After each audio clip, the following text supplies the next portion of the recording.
We know the books are better, but hey, the movies got some things right. Welcome to MsMojo, and today we're counting down our picks for the top 10 best changes and additions the Harry Potter movies made.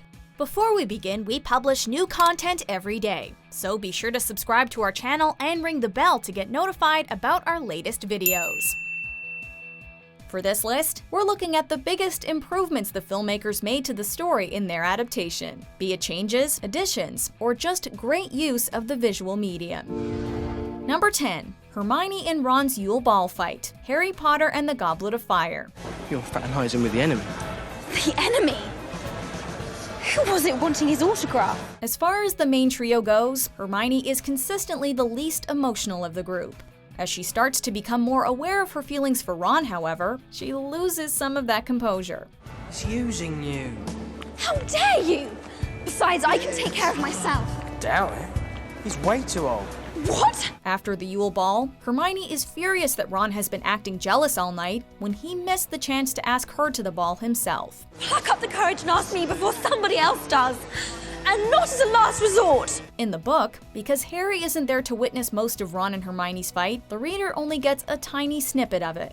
For the film, though, they extended the scene to show Hermione screaming and eventually sobbing on the steps of the entrance hall, letting viewers in on the pain she was feeling.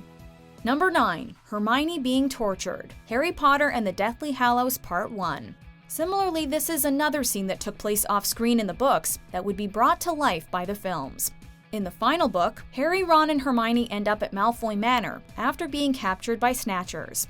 The boys are put in a dungeon, while Hermione is left with Bellatrix, who delights in showing her exactly what she thinks of Muggleborns. In the book, Harry and Ron hear Hermione screams as she's being tortured, but readers don't really know what's going on. In the movie, we get to see it in all of its excruciating detail.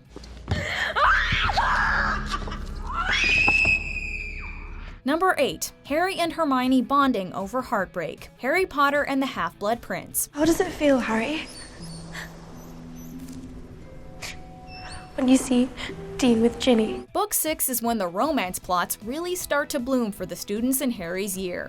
As Harry's just beginning to realize he has feelings for Ginny, Hermione's contending with the fact that Ron is dating Lav. In the film, the writers opted to add a scene where Harry goes to find a clearly distraught Hermione, and the two friends share a quiet moment together. I see the way you look at her. You're my best friend. It's a sweet and tender scene that shows what good friends these two are, without implying any romantic tension between them. Number 7. Sirius saying "Nice one, James," Harry Potter and the Order of the Phoenix. After all this time, we're still not over Sirius's death. Get away from my godson. Fans of the books didn't think it was possible that the movies could possibly make his final scene even sadder than in the books, but they did it anyway. Rather than fighting separately in the Department of Mysteries, the film has Harry and Sirius battle side by side. Now listen to me. I want you to take the others and get out of here. What? No, I'm staying with you. You've done beautifully. Now let me take it from here. In one heart-wrenching moment, just before being dealt his final blow, Sirius says "Nice one, James," momentarily mistaking Harry for his old friend. While not everyone loved this addition, it hits us in the feels every time. Number 6. Neville's speech, Harry Potter and the Deathly Hallows Part 2. And who might you be, young man?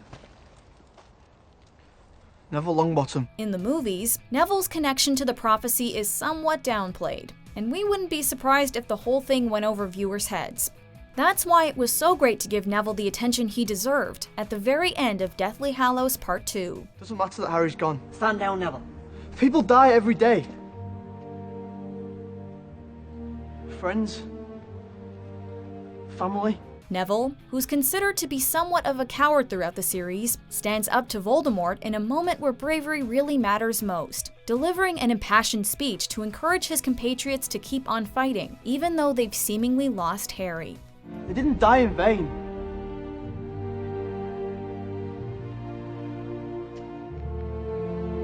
But you will. Because you're wrong. Harry's heart did beat for us. For all of us.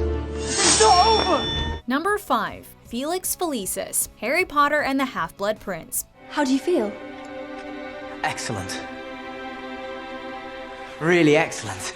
There are a few moments of levity in the later Harry Potter books and movies, so the filmmakers adding this hilarious sequence was a genius idea and a nice touch. I've got a really good feeling about Hagrid. I feel it's the place to be tonight. In Half-Blood Prince, Harry takes Felix Felicis, or Liquid Luck, in order to improve his chances of getting access to Slughorn's unedited memory. In the film, Harry acts like he's intoxicated while the potion is affecting him, making for some very funny scenes to break the tension of what's going on. That pincer scene gets us every time. Seriously misunderstood creatures spiders are. It's the eyes, I reckon, they unnerve some folk. Not to mention the pincers. Number 4. Snape at Godric's Hollow, Harry Potter and the Deathly Hallows Part 2. Before the final book was released, there was much speculation as to whether there was anyone else in Godric's Hollow the night the Potters were killed. In the movies, they made the creative decision to have Snape arrive at the Potters' house after they've been murdered, but before anyone else gets there. On the night Lord Voldemort went to Godric's Hollow to kill Harry, and Lily Potter cast herself between them, the curse rebounded. In that scene, we see a side of Snape we've never seen before. Learning the conflicted man's true feelings for Lily is already a big moment, but this visual really brings it home.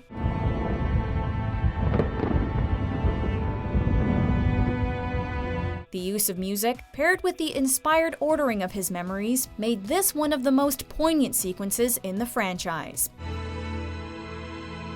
Always. Number 3. The Tale of the Three Brothers, Harry Potter and the Deathly Hallows Part 1. When the tale of the three brothers is brought up in the book, it's presented as a story within a story. There were once three brothers who were traveling along a lonely, winding road at twilight. In time, the brothers reached a river too treacherous to pass. It would have been pretty boring to just film the actor reading out the entire tale, however, so the creators decided to add an unexpected animated sequence. And so it was that Death reluctantly handed over his own cloak of invisibility. It's a departure from the typical storytelling method employed in the films up until this point, and one that could have gone over poorly. But this scene was executed in a way that made the tales of Beetle the Bard more exciting than they'd ever been before. Only when he attained a great age did the youngest brother shed the cloak of invisibility and give it to his son. He then greeted Death as an old friend and went with him gladly, departing this life as equals. Number 2. How Hedwig Dies, Harry Potter and the Deathly Hallows Part 1. When Harry is trying to make a safe escape from the Dursleys' house at the beginning of the final book, they use Polyjuice Potion to create 6 additional Harrys to confuse the Death Eaters. Wow, we're identical. Their route doesn't go as planned, however, and eventually realize who the real Harry is. In the books, this is because of Harry using a spell, but in the movies, they make Hedwig protect Harry and sacrifice herself, which gives him away. No! No! This death was already shocking and devastating, but the film managed to make it even more painful and poignant. Before we unveil our top pick, here are a few honorable mentions.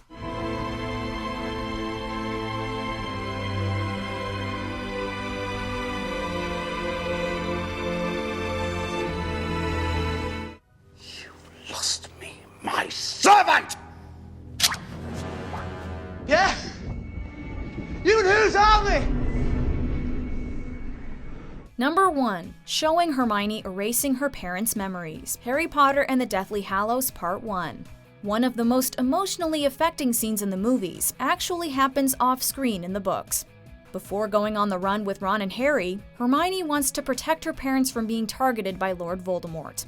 She erases their memories and sends them packing, so that they'll be far away from the action. Obliviate.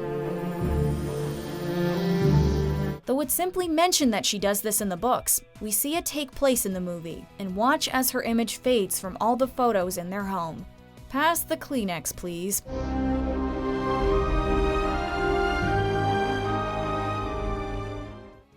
Do you agree with our picks? Check out these other great clips from MsMojo and be sure to subscribe and ring the bell to be notified about our latest videos.